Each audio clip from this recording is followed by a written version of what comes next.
अपने इस प्रकरण को लेके आपको दिक्कत क्या है? आपको नहीं पता मुझे क्या दिक्कत है। किस तरीके की बात करते हैं मीडिया वाले साथी भी हमारे कई बार ही। भाई एक बात बताओ, एक महिला द्वारा बेबुनियाद आरोप लगा दिया गया, मुझे दिक्कत नहीं होगी?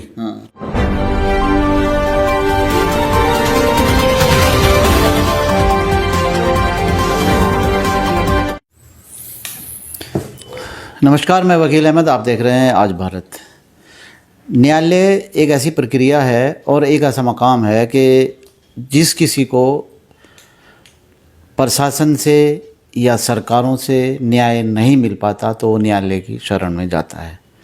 और आमतौर से ये बात देखी जाती है कि न्यायालय का सम्मान हर इंसान करता है एक संवैधानिक आधार पर, क्योंकि अगर किसी के हक़ में कोई फैसला गलत आ रहा है वो भी सम्मान करेगा, अगर सही आ रहा है तो वो भी सम्मान करेगा। सम्मान करने के अपने अपने तरीके हैं। किसी को न्याय उचित मिल जाता है तो वो दिल से सम्मान करता है, और जहाँ कहीं कमी रह जाती है वो फिर भी न्यायालय का सम्मान करता है। एक ऐसा ही प्रकरण देहरादून में बीते दिनों आया था। कांग्रेस नेता आज़ाद अली के सामने एक महिला ने एक विभिन्न धाराओं में कुछ पंजीकृत कराया था और एफआईआर भी इनके खिलाफ हुई थी। और उसी के चलते उसी में एक आदेश न्यायालय की तरफ से सीजीएम कोर्ट देहरादून की तरफ से आया है। वो मैं थोड़ा सा जाना दिखा देता हूँ आपको। ये आया है क्योंकि अभियुक्त गण और विपक्षी गण के लिए यहाँ पर है, क्योंकि मैं पूरी तरीके से नहीं पढ़ पा रहा हूँ इसको। आप लोग देख लीजिएगा, क्योंकि कुछ लैंग्वेज ऐसी होती हैं कि जिनको वकील या कानून के जानने वाले ही इस चीज़ को बता सकते हैं। हालांकि ये समन है और उन लोगों को हाजिर होने के लिए 27 अक्टूबर का टाइम भी दिया है। उसी से संबंधित जिनके खिलाफ ये एफआईआर हुई थी, आज़ाद अली मेरे साथ मौजूद हैं। आज़ाद भाई, सबसे पहले स्वागत। आज़ाद भाई, आप बार बार मीडिया को इनवाइट करते हैं अपने इस प्रकरण को लेके, आपको दिक्कत क्या है? आपको नहीं पता मुझे क्या दिक्कत है। किस तरीके की बात करते हैं मीडिया वाले साथी भी हमारे कई बार ही। भाई एक बात बताओ, एक महिला द्वारा बेबुनियाद आरोप लगा दिया गया, मुझे दिक्कत नहीं होगी? क्यों नहीं होगी मुझे दिक्कत, या क्यों नहीं मुझे होनी चाहिए? नहीं, दिक्कत है। क्यों है मुझे दिक्कत? बिल्कुल है। न्यायालय पर भरोसा है? बिल्कुल न्यायालय पे भरोसा है। किसको नहीं है न्यायालय पर भरोसा? ठीक है ना। तो फिर ये समन लेके आप जो है ना मीडिया के समक्ष जो बैठे हुए हो, इसका मतलब थोड़ा सा मुझे आप समझा दीजिएगा। आपको छटपटाहट कहाँ है? जब एक तरफ तो आप कह रहे हैं कि न्यायालय पर भरोसा है तो भरोसा करके आप आराम से बैठिएगा। आप किस तरीके की गोदी मीडिया की तरह वाला सवाल मुझसे कर रहे हैं? आज़ाद भाई, मैं बिल्कुल स्पष्ट कह रहा हूँ। जब न्यायालय पर आप कह रहे हैं, आप न्यायालय पर भरोसा कह रहे हैं, तो न्यायालय के भरोसे का मतलब है न्यायालय से कोई अपडेट अगर आई है या न्यायालय से कोई लेटेस्ट अपडेट आई है तो उसको अगर मैं मीडिया के माध्यम से या अपना मीडिया जगत को, मीडिया बंधुओं को आमंत्रित करके उसको साझा कर रहा हूँ, इसमें बुराई क्या है? नहीं, मैं बुराई नहीं कह रहा हूं। अब आपने बिल्कुल सीधा सच्चा जवाब दिया कि जो भी न्यायालय की प्रक्रिया है मैं उसको मीडिया के साथ जनता तक पहुंचाने के लिए साझा कर रहा हूं। सही जवाब था। तो इसमें नाराज क्यों आप हो गए? नहीं, नाराज इसलिए हो रहा हूँ कि आप सवाल इस तरीके का कर रहे हैं कि भाई दिक्कत क्या है। एक बात बताओ, मैं एक सामाजिक आदमी हूँ, मैं एक राजनीतिक आदमी हूँ। सामाजिक राजनीतिक के साथ साथ मैं एक ऐसा व्यवहारिक व्यक्ति भी हूँ जो लोगों के सुख दुख के साथ भी हमेशा खड़े रहता हूँ। अब मेरे ऊपर एक प्रायोजित तरीके से षड्यंत्र के तहत एक महिला द्वारा आरोप लगाया गया कि जी आज़ाद अली ने मुझे फोन कॉल पर, वो भी व्हाट्सएप कॉल पर, आपत्तिजनक शब्द कहे। आपत्तिजनक शब्दों में अगर उसी की बात हम करें, उसी महिला की, क्या शब्द कहे जो उसने एफआईआर में लिखा है कि मुझे गलत संबंध और कंप्रोमाइज करने के लिए बोला। भाई क्या कंप्रोमाइज करने के लिए बोला और क्या गलत संबंध बनाने के लिए बोले? नहीं, अब जैसे आप मेरी पूरी बात सुन लीजिए। क्या बोले मैंने? उसने कुछ नहीं स्पष्ट किया, कुछ नहीं बताया, और उसने साथ में ये कहा मेरे पास रिकॉर्डिंग है। उसके आधार पे उसने मुकदमा दर्ज कराया। उसी के आधार पे मेरा तमाशा बना, पुलिस को फटकार भी लगी। सारा प्रकरण में आपके रूबरू करते आ रहा हूं। हर प्रक्रिया को न्यायालय की हर न्यायिक प्रक्रिया को आपसे साझा करते आ रहा हूं। तो अभी अगर न्यायालय ने उक्त महिला मनीषा शर्मा तिवारी और उसके पति गिरीश तिवारी के विरुद्ध मुकदमा करने के आदेश दिए हैं और सम्मन जारी कर उन्हें तलब करने के लिए 27/10 की तारीख लगाई है, तो अगर इस अपडेट को मैं आपसे साझा कर रहा हूं, जनता तक पहुंचा रहा हूं, तो इसमें भाई मुझे छटपटाहट की बात कहां से आई? क्यों ना मैं साझा करूं, आप बताओ। नहीं, माशरे के अंदर आपकी अपनी जो है ना एक स्टेटस जनता आपको किस हिसाब से देखती है? आपको सोशल वर्कर के नज़रिए से देखती है या एक राजनेता के नज़रिए से देखती है? ये बताओ आप। देखिए, राजनीतिक मेरा शौक भी है, मेरा पेशा भी है। समाज सेवा मेरा एम है, मेरा लक्ष्य है समाज सेवा करना। ठीक है, पछवा दून के विकास के लिए हमेशा प्रयासरत रहना, विधानसभा सहसपुर को एक बुलंदियों पे पहुंचाने के लिए विधानसभा सहसपुर भी एक जितनी वहाँ दिक्कतें हैं, जितनी परेशानियां हैं, जितनी लोगों को तकलीफ हैं, उनको दूर करने के लिए मैं हमेशा कोशिश करते रहता हूँ। तो ये मेरा मानना है कि मैं राजनीतिक व्यक्ति भी हूँ, समाज सेवा में बढ़ चढ़ कर हिस्सा लेता हूँ।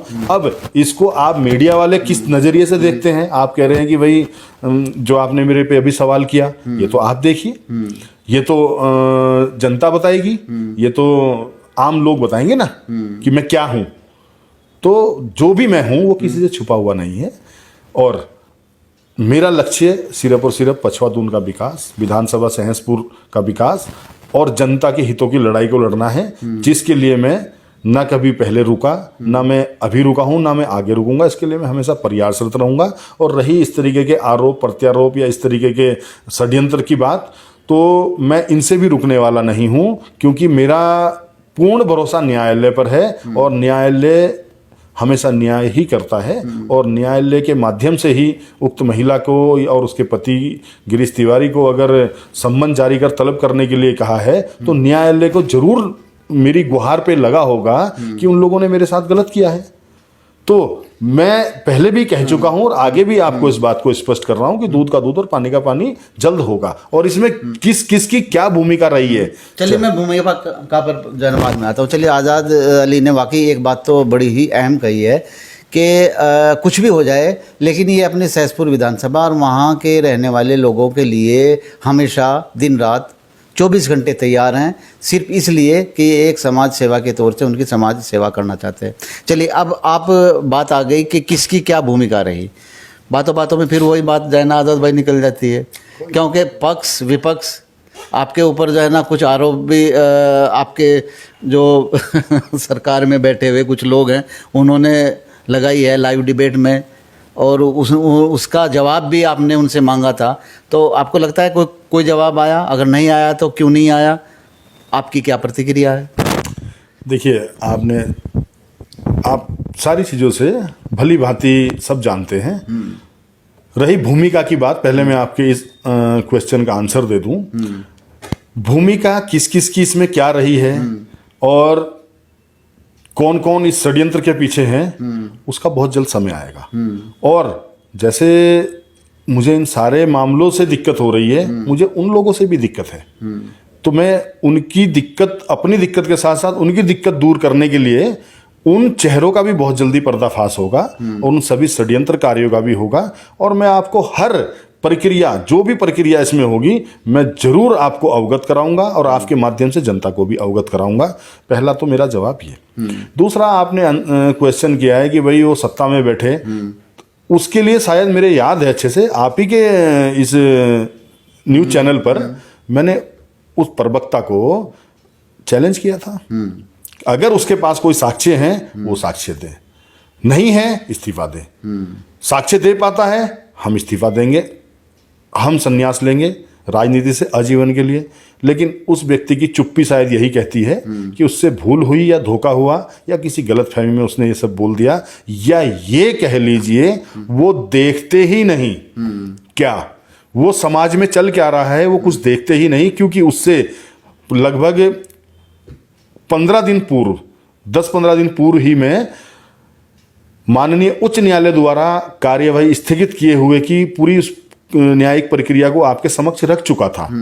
तो उसका यही कह सकते हैं हम कि शायद वो व्यक्ति सिर्फ और सिर्फ वो जो है व्हाट्सएप यूनिवर्सिटी ज्ञान जो भारतीय जनता पार्टी ने चला रखी है, सिर्फ उतना ही पढ़ते हैं, या सिर्फ और सिर्फ अपनी नाकामियां छुपाने के लिए उन्हें क्या बयानबाजी करनी है, उस बयानबाजी पर सिर्फ उनका ध्यान रहता है, और या ये कह लीजिए कि वो वाकई में परिपूर्ण नेता नहीं है, क्योंकि उनसे कैसे छुपा हुआ वो मैंने आपको पहले ही बताया था। इनके कार्यालयों की नालियाँ चौक हो जाती हैं।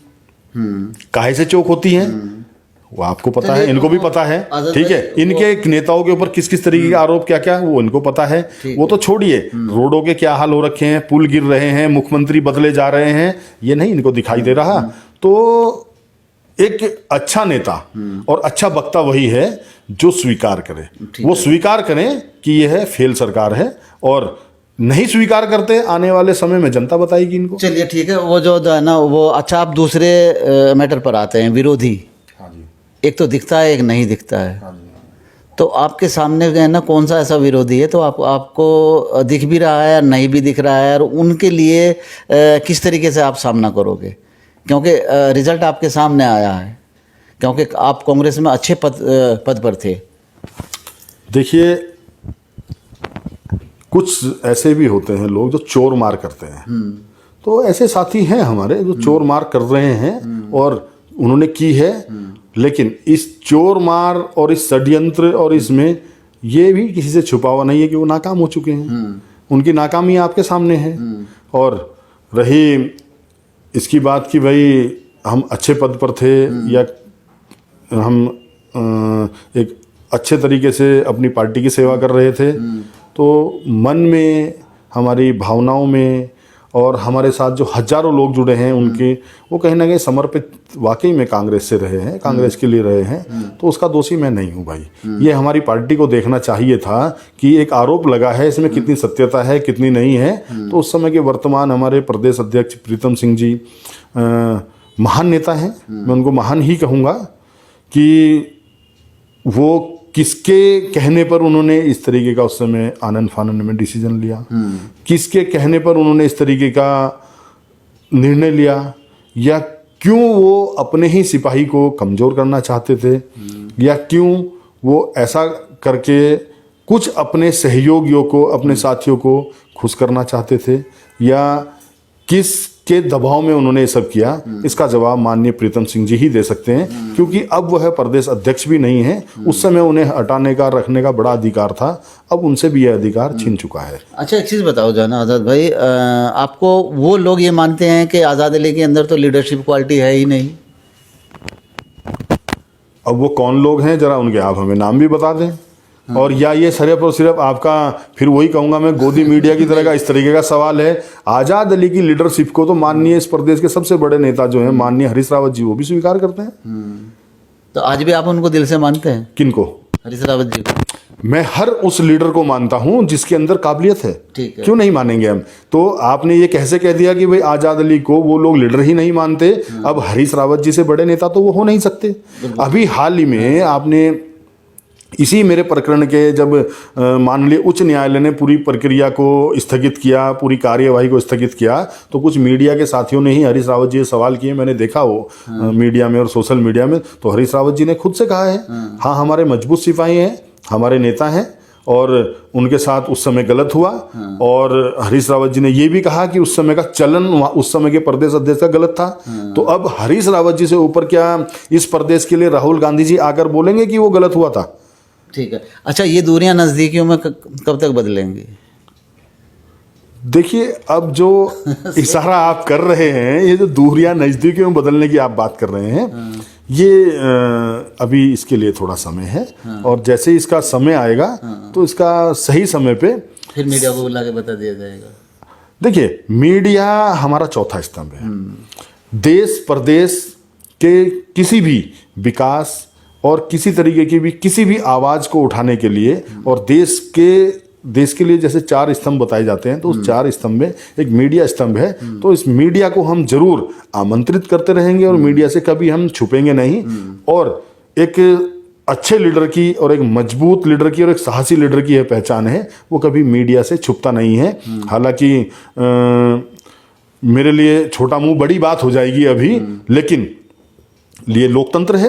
लोकतंत्र में हर किसी को कहने का अधिकार है, लोकतंत्र में अपनी बात को बोलने का अधिकार हर किसी को है।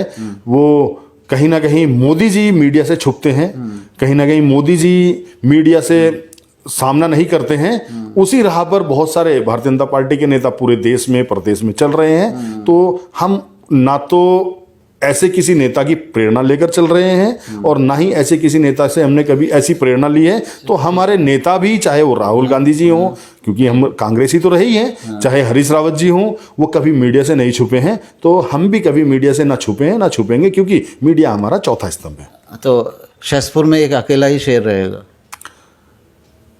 देखिए, जंगल में बहुत सारे शेर होते हैं, ये किसने कहा कि अकेला ही शेर होता है। लेकिन जब चुनाव आता है या चुनाव होता है तो सेहरा किसी एक ही को बनता है।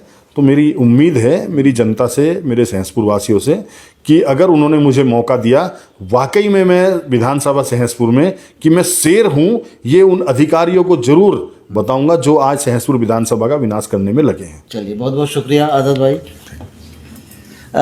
चलिए, वक्त का तकाजा होता है कि तब्दीली भी ज़रूर होती है और तब्दीली के साथ साथ जो है ना एक उम्मीदें भी वाबस्ता होती हैं।